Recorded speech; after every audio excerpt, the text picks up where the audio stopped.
welcome back to the channel, guys. Thank you all so much for being here. If you guys don't know who I am, my name is Jonathan. I go by the name of Modern Media, and today we are going to be going ahead and breaking down what this Evo currently has, what it has done to it already, what my future plans are, and everything in between. Okay, so I hope you guys enjoy this video. Sit back, get some popcorn, pop a soda, pop a beer, I don't know, whiskey, whatever you want. Water's better for you. Anyways, all right guys, let's get right into it. All right, so the first thing I'm gonna go ahead and talk about, which is probably one of my favorite things on this car, is the exhaust. And I know you guys,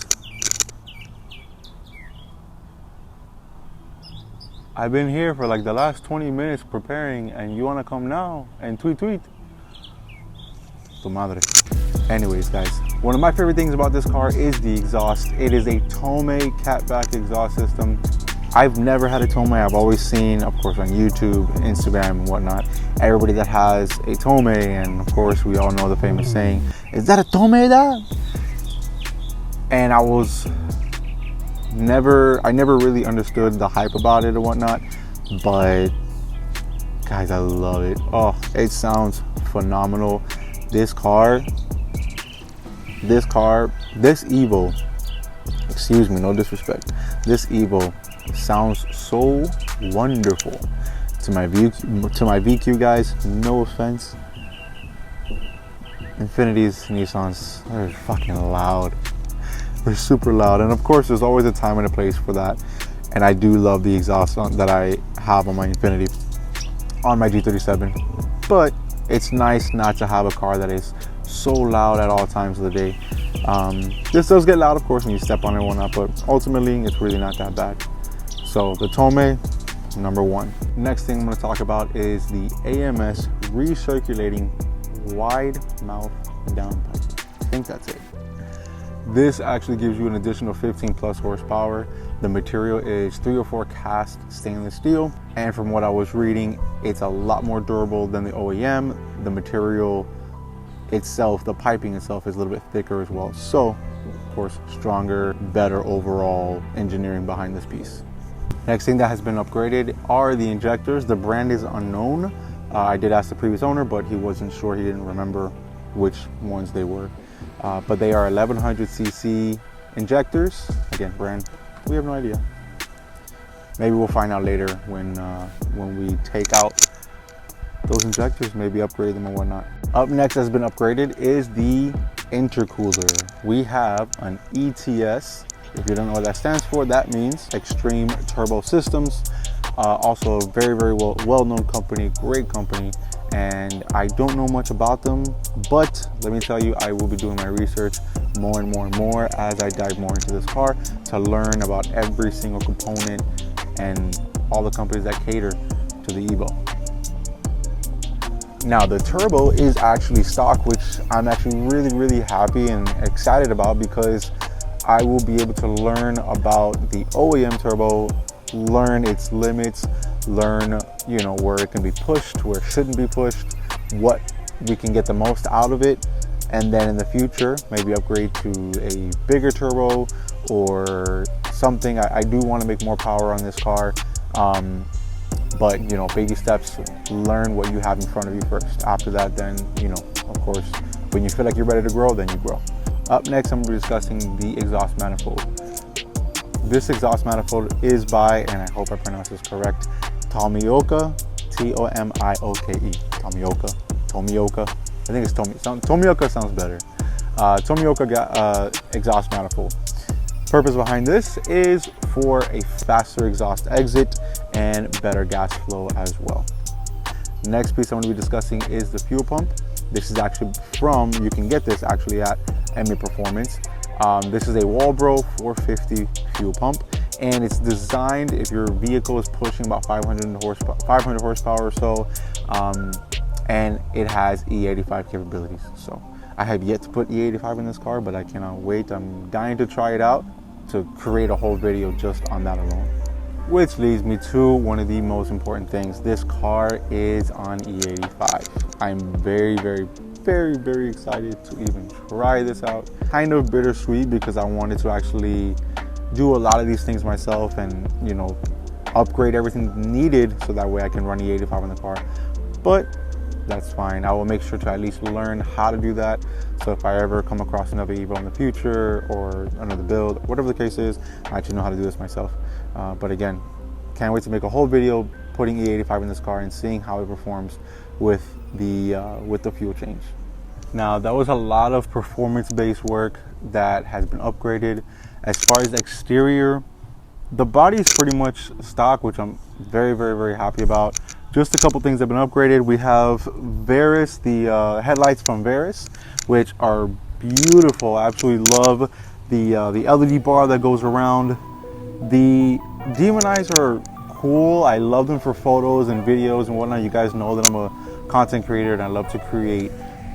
But one thing that I wanted to change as far as my own ways regarding building cars is functionality. There are some things that I did on the G37 that now when I think about it, I probably wouldn't have done at this moment. But back then it was fine.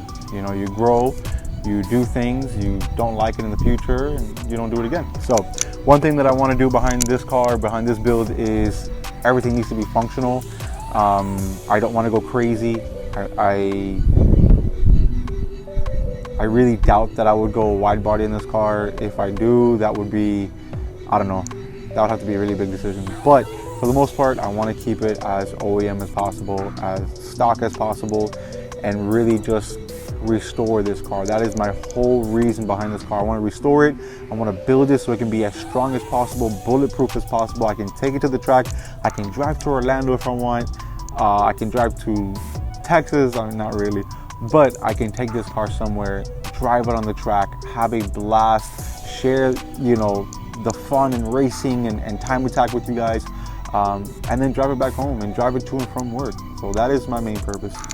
So yes, we do have the Varus headlights. So regarding functionality, coming back to these headlights, I will actually probably be removing the Demon Eyes and put the regular OEM white LED bulbs back in.